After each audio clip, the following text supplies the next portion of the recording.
Okay, so we're around Christmas. What is your favorite kids Christmas show that you remember growing up watching? Which one? Oh, you're gonna bash this for. I know where you're going with this. I'm gonna tell No, you I'm though. I'm not. It's my Rudolph the Red-Nosed Reindeer. It's the Rankin and Bass. Mine is probably Santa Claus is Coming to Town. Great one. I also loved Yogi's First Christmas. Don't remember that. You don't remember Yogi Bear? No, I Nope, know who never he is, seen but I that remember one. that one. He had always hibernated, and this year he decides to stay up. Hey, boo boo. But he knew about Christmas. He knew legend. The Legend of Christmas. He still was Christian and celebrated. He's a Christian bear. And he knew the real story of Christmas, but he wanted to have Santa Claus Christmas. And I, as a little kid, I would stay up and watch that and wait for Santa Claus. No kidding. Oh, yeah, absolutely. I remember clearly being 16, 17 years old, watching. Yeah. I understand. I didn't Find it funny, but it's no. As a little kid, I believed it. yeah, there's a lot of truth. You do not, if you don't believe, you don't receive. But Cindy Bear was there. Wow. Hot Cindy Bear. And Cindy decided not to hibernate She'd either? be great on TikTok. Oh, yeah. Cindy Bear. Cindy Bear. Hey, that's an automatic like right there. I don't think the ranger's gonna like you with your pants off, Cindy. Bare.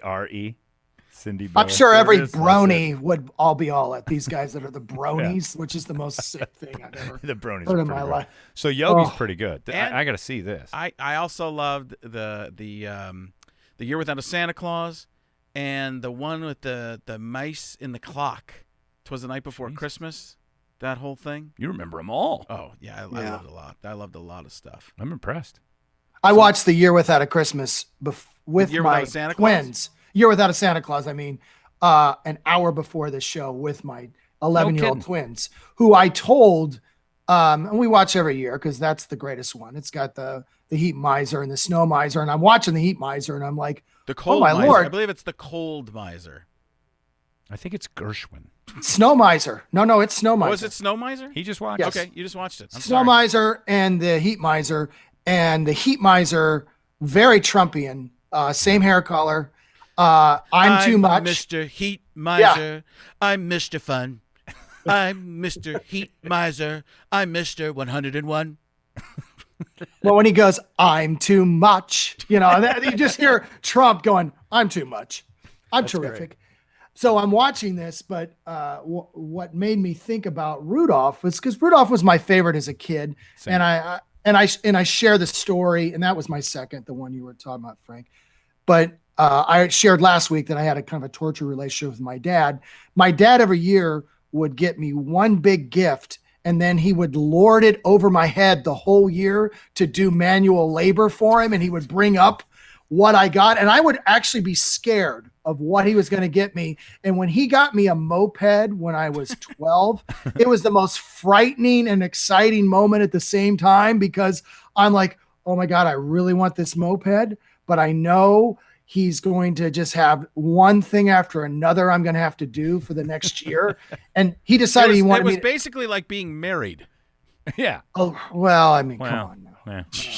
A little bit, but okay, here's Saying what his father held his vagina hostage for you. Listen, No, that's he not did what I was not. saying. Oh. You're gonna have to write that down. I didn't.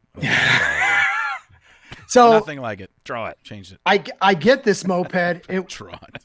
My dad was Hold on a poor. second. He's gonna draw that for me.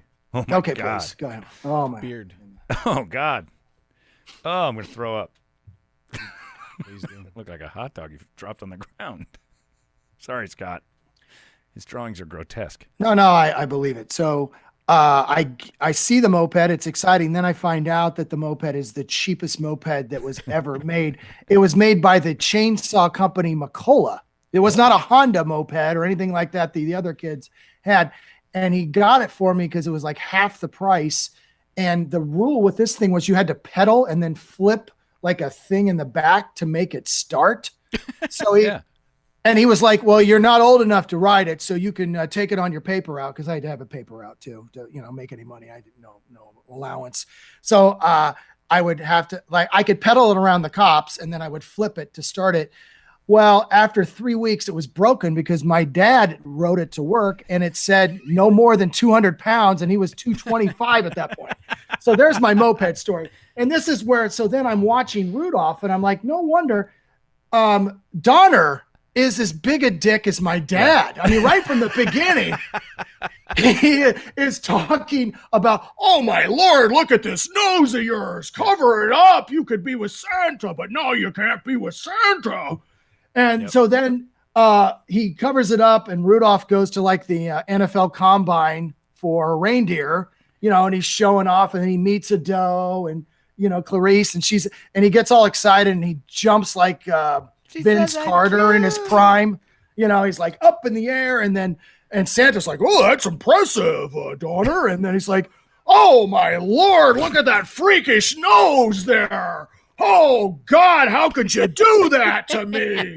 You know, it's what a dick Santa is. So Santa is a dick. So the next scene, you see Hermie, who's ridiculed at the Nike sweatshop that they are in the North Pole because why? He wants to do something with his life, like help people being a dentist. I want to be a dentist. And Santa's like, get back there. And, you know, and then that cranky old mother, Hermie, get back there and build your toys.